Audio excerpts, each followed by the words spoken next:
जाहिरातीवरचे सगळे पैलवान तयारी लागा. ही कुस्ती आहे का ती? हा थांबा, ह्या कुस्तीला स्पॉन्सर आहे अक्षय मोरे, हातवरती करा. शिवराज गोडसे हातवरती करा. या कुस्तीला स्पॉन्सर देतो. मग ठीक आहे, लावून घ्या. चला लावून घ्या. ठीक नाही आले ठीक.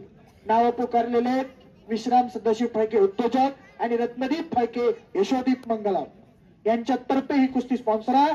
जरा टाळ्या करा. आता खट्ट आणि खशेल कुस्त्या चालू झालेली. सातारा गावचं मैदान परंपरागत चालत येणारं मैदान. ही कुस्ती परंपरा आहे. ही आपली संस्कृती आहे. येणारा काळ फार धोकादायक आहे. 2 वर्षापाठीमाग कोरोना येऊन गेला.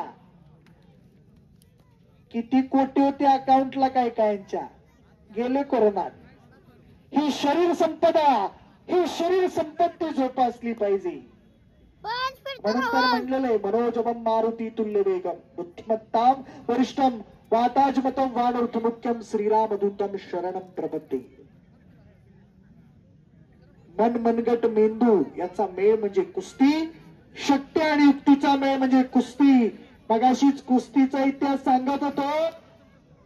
अनेक पैलवान नेम जसे मज परत मातृभूमीला सागरा प्राण तळमळ असे म्हणणारे स्वातंत्र्यवीर सावरकर पैलवान होते. स्वराज्य हा माझा जन्मसिद्ध हक्क आणि तो मी मिळवणारच असे म्हणणारे लोकमान्य टिळक पैलवान होते.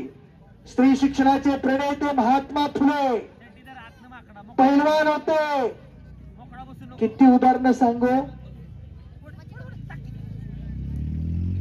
आणि त्यात आपला सातारा जिल्हा, आता क्रांतिकारकांचा जिल्हा सातारा जिल्हा. प्रणव सावंत कपडे काढून आत या. या कुस्तीसाठी पंच म्हणून किरण पवार आरवी पंच म्हणून नियुक्ती झालेली आहे. या सातारा जिल्ह्यात कराड तालुक्यात गोळेश्वर नावाचं गाव आणि पैलवानाचं नाव सगळ्यांना माहित असेल खाशाबा जाधव. 23 जुलै 1952 हेलसिंकी ऑलिम्पिक. भारताचा झेंडा उंचावरती गेला. राष्ट्रगीत गायलं गेलं. याच सातारा जिल्ह्यानं भारताला वैयक्तिक क्रीडा प्रकारामध्ये पहिलं सुवर्ण पदक दिलं. पहिलं पदक दिलं वैयक्तिक क्रीडा प्रकारात खाशाबा जाधवांनी. ही अशी परंपरा आहे साताऱ्याची. हो शाबास.